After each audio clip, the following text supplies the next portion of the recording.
नमस्कार प्रेक्षकांनो, मालिकेच्या आजच्या भागामध्ये आपल्याला पाहायला मिळणार आहे प्रियाची सगळी पोलखोल झालेली आहे। प्रियाने आजपर्यंत जे काही कांड केलेले आहेत सगळ्या कारस्थानाचा उलगडा झालेला आहे। प्रियाने जी काही नाटकं केलेली होती सगळ्या पुराव्यानिशी अर्जुन सायलीने समोर आणलेला आहे आणि महत्त्वाचा पुरावा अर्जुन सायलीने हा दिलेला आहे की प्रिया ही तन्वी नसून ती बबली लोखंडे म्हणजेच सदा आणि मैना यांची मुलगी आहे। आणि आता मात्र प्रियाची वाट लागलेली आहे। प्रिया सगळ्यांना खोटं पाडत असते, पण वंदना जाधव तिथं आली आणि तिनं खानदेशी प्रियाच्या कानाखाली वाजवली। त्यावरती प्रिया म्हणते, कुणी पण रस्त्यावरचं येईल आणि माझ्या कानाखाली मारेल हे मी सहन का करायचं। हा प्रियाचा जो रुबाब असतो तो जरा जास्तच चाललेला असतो।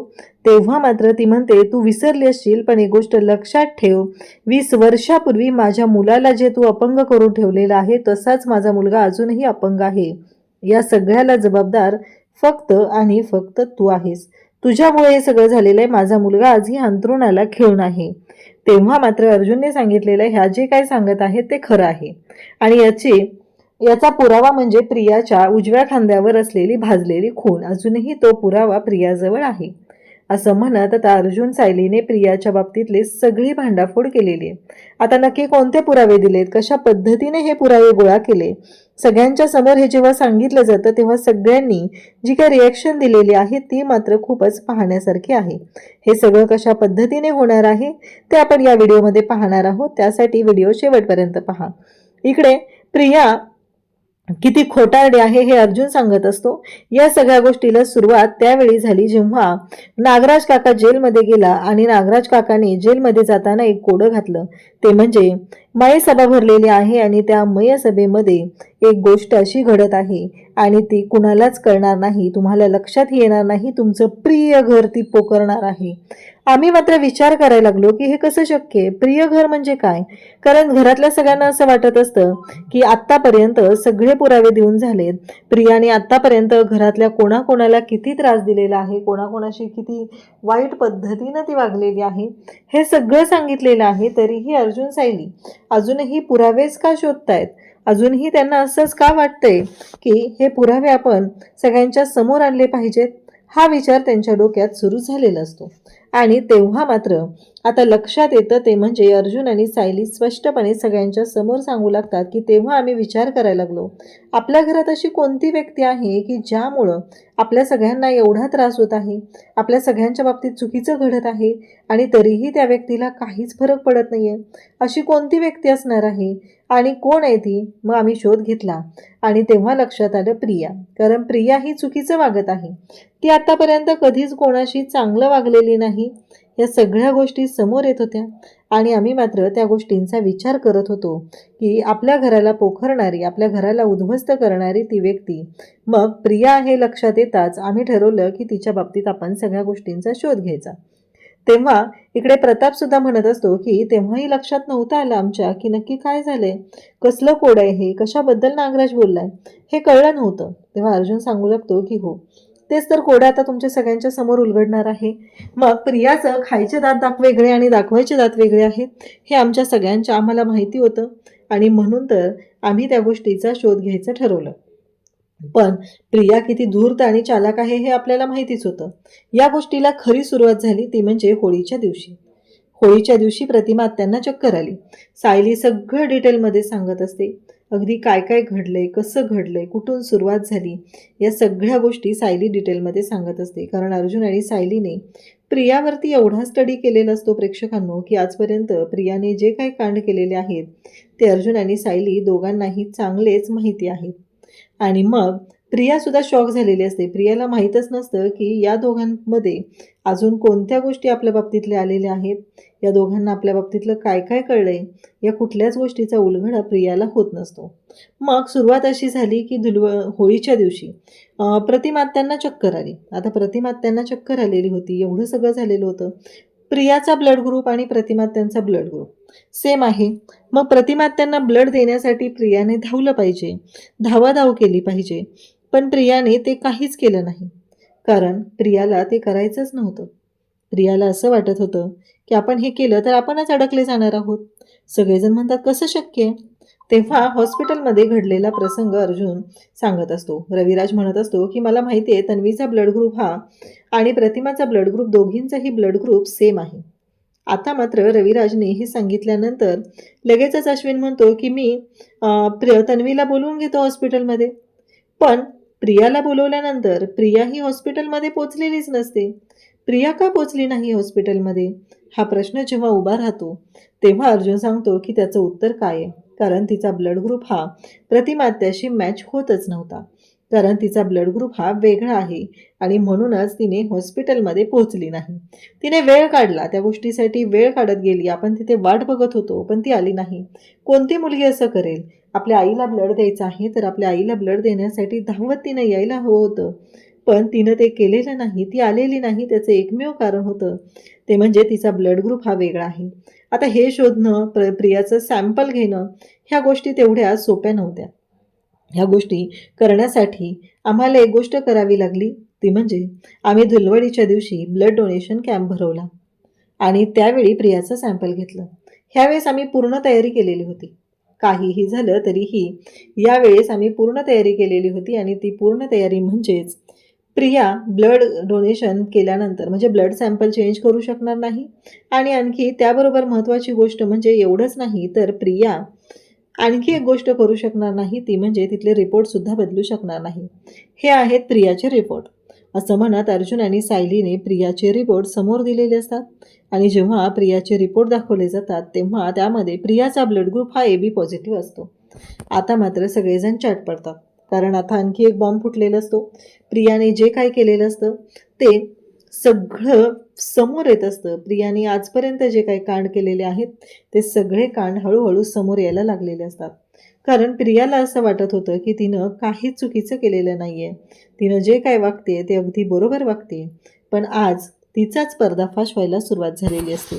प्रियाच्या बाबतीतले हे सगळे सत्य, सगळी कारस्थानं ऐकल्यानंतर मात्र आता पुढे खूप मोठी गोष्ट घडत असते ज्याचा विचारही कोणी केलेला नसतो.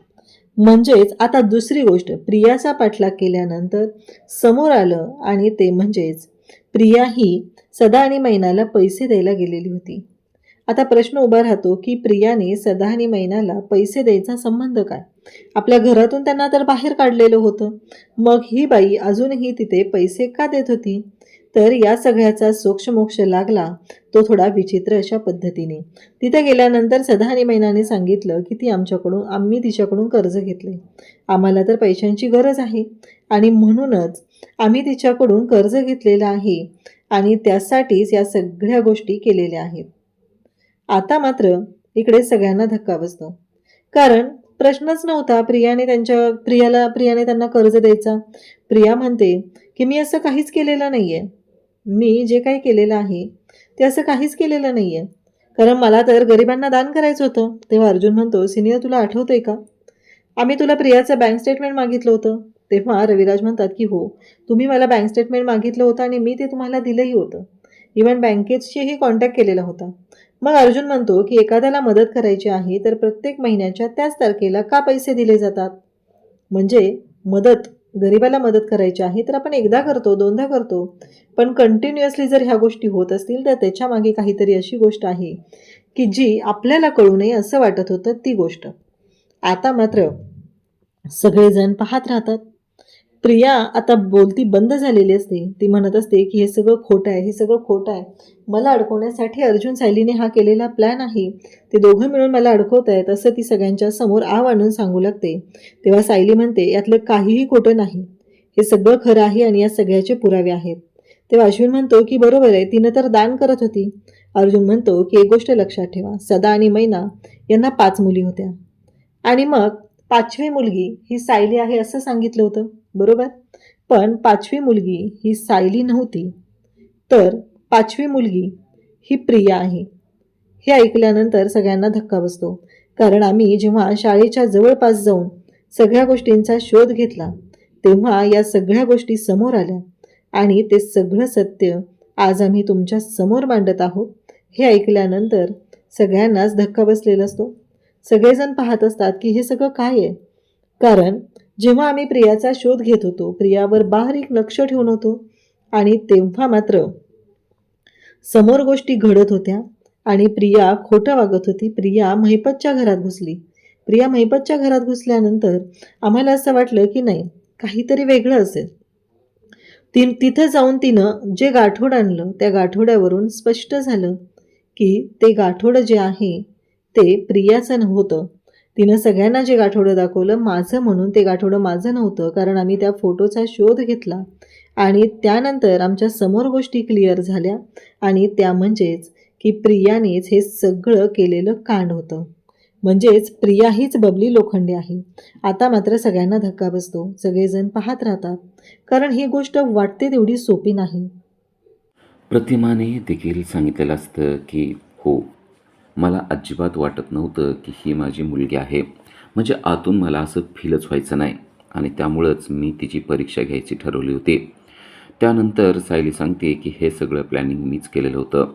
मीच आत्यांना सांगितलं होतं की कशाप्रकारे आपण हिची परीक्षा घेऊ शकतो ते. आता प्रियाला ते सगळं आठवत असतं, कारण त्या दिवशी प्रतिमाने फोन करूनच तिला बोलवलेलं असतं आणि हा सगळा प्लॅन आहे हे आत्ता प्रियाला समजलं आहे. तिला समजलं आहे की त्या दिवशीचा पदार्थाचा म्हणजेच मेनूसुद्धा सायलीनंच ठरवलेला होता. त्याचबरोबर तिच्या डोक्याला तेल लावून देणं आणि तेल लावताना तिनं काहीच न बोलणं या सगळ्याचा प्लॅन सायलीनं केला होता आणि त्यामध्ये प्रिया पुरती अडकलेली होती आणि त्यामुळेच प्रतिमाला समजलेलं होतं की हिचं आपल्यावर प्रेम नाही आहे आणि आपलंसुद्धा हिच्यावर प्रेम नाही. हे सगळं ऐकताना सर्वांना खूपच वाईट वाटत असतं. त्याचबरोबर सायलीनं अजून एक भांडेफोड केलेला आहे, ते म्हणजे अस्मिताच्या जीवावर ही उठलेली होती. हे ऐकल्यावर प्रिया चिडत्याने म्हणते, माझ्यावर भलतेच आरोप करू नका. त्या दिवशी तुझं बोलणं ऐकून तिला त्रास झालेला होता हे तर सगळ्यांना माहितीच आहे. तेव्हा सायली म्हणते, हो तसं जरी असलं तरी तिला माघारी कोणी आणलं होतं हे आम्हाला चांगलंच माहिती आहे. असं म्हणल्याबरोबर अस्मिताला आठवतं की प्रियानेच आपल्याला माघारी आणलेलं होतं. आपण चांगलं गाडीत बसून चाललेलो होतो, पण प्रिया म्हणली की माझा मोबाईल आणि तुझा मोबाईल दोन्हीही माझ्या पर्समध्ये आतमध्येच राहिलेला आहे आणि त्यामुळं आपल्याला परत एकदा आतमध्ये जाणं गरजेचं आहे. आणि बरोबर तिला दरवाजाच्या बाहेरपर्यंत आणलं आणि त्याच वेळेस सायलीने अर्जुन हे सचिनविषयी सांगत होते आणि त्याचाच धक्का अस्मिताला बसला आणि या धक्क्यामुळे अस्मिताला बाळ झालं, पण त्यावेळेस तिच्या जीवावर बेतलेलं होतं हे सगळं तिला आठवत असतं. म्हणजे हिला मला मारायचं होतं असं देखील आता अस्मिताला समजलेलं असतं. चिडलेली अस्मिता पळतच तिच्या समोर जाते आणि खाडकन प्रियाच्या मुस्काडात ठेवून देते. अगं किती निर्लज्ज आणि वाईट मुलगी असशील तू. तुझ्यापेक्षा ना त्या शेणातल्या आळ्या बऱ्या, त्या तरी जरा चांगल्या असतील, त्यांच्यापेक्षा सुद्धा तू घाणेरडी आहेस. असं सगळं घाणेरडं कृत्य करत असताना तुला जराही वाईट कसं वाटलं नाही गं, असं अस्मिता तिला जाब विचारते. अर्जुन आणि सायली हे मात्र आता शांत बसत नाही आहेत. आता त्यांनी पुढचा मुद्दा काढलेला आहे. त्यानंतर ते म्हणतात, आम्हाला त्यानंतर सँडी भेटलेला आहे आणि सँडीनं सांगितलं की ही अगोदर कशी वागायची ते. हिला नेहमी श्रीमंत मुलं आवडायची. एकापेक्षा एक श्रीमंत मुलांना तिने फसवलेलं आहे. त्याला गोड गोड बोलायचं, त्याला प्रेमात पाडायचं आणि त्याच्याकडून पैसे उकळायचे. हा हिचा व्यवसायच आश्रमात असताना होता. हे सगळं मला सँडीनं सांगितलं आहे. हे ऐकल्यावर तर घरातल्यांच्या पायाखालची जमीनच सरकते. ही इतकी निर्लज्ज आणि खालच्या थराची मुलगी आहे हे त्यांना खरंच वाटत नसतं आणि ते खरं वाटणार नाही. म्हणूनच सायलीने अर्जुन यांनी सँडीनं दिलेले काही फोटो त्यांना दाखवायला दिलेले आहेत. जेव्हा हे सगळे फोटो तो रविराजला दाखवत असतो तेव्हा रविराज तर ते बघतच नाही. रविराज म्हणतो, मला दाखवूच नको, ते मला काही बघणं होणार नाही. आता ते फोटो पूर्णाजीकडे दिलेले असतात आणि पूर्णाजी जेव्हा ते पाहते तेव्हा तिला दिसतं की प्रिया किती घाणेरडेपणानं वागलेली आहे. हे सगळं अश्विनला समजतं आणि त्याला कळतं की आपण कसल्या घाणेरड्या व्यक्तीबरोबर लग्न केलेलं होतं. ती आपल्याला किती फसवत होती याचा अंदाज आता त्याला आलेला आहे. सायलीने अर्जुन जेव्हा हे सगळं बोलत असतात तेव्हा प्रियाला वाटत असतं की आपण मध्ये बोलावं आणि आपली बाजू मांडावी. पण तिच्या लक्षात येतं, जर का आपण आता मध्ये बोललो तर सर्वजण आपल्यावर तुटून पडतील. त्यापेक्षा या दोघांना जे काय बोलायचं आहे ते बोलू द्यावं असा ती विचार करते. पण आता पुढचा मुद्दा निघतो तो म्हणजे फॅशन डिझायनिंग कोर्सचा. आणि सायली सांगते की ही मुलगी फॅशन डिझायनिंगच्या कोर्सला कधीच गेलेली नव्हती. आणि हे ऐकल्यावर रविराजला मोठा धक्का बसलाय, कारण रविराजने त्या फॅशन डिझायनिंग कोर्ससाठी लाखो रुपये मोजलेले आहेत आणि त्या लाखो रुपयातला एकही रुपया कधी त्या कोर्सपर्यंत पोहोचलेला नाही असं सायलीने सांगितलेलं आहे. कारण त्याने कॉलेजला फोन करून त्याची विचारपूस केली तेव्हा कळलं की त्यामध्ये प्रियाचं नावच नाही आहे. प्रियाने सगळा बनाव केलेला होता, खोटे कागदपत्र आणलेले होते आणि खोटं आयडेंटिटी कार्ड बनवलेलं होतं.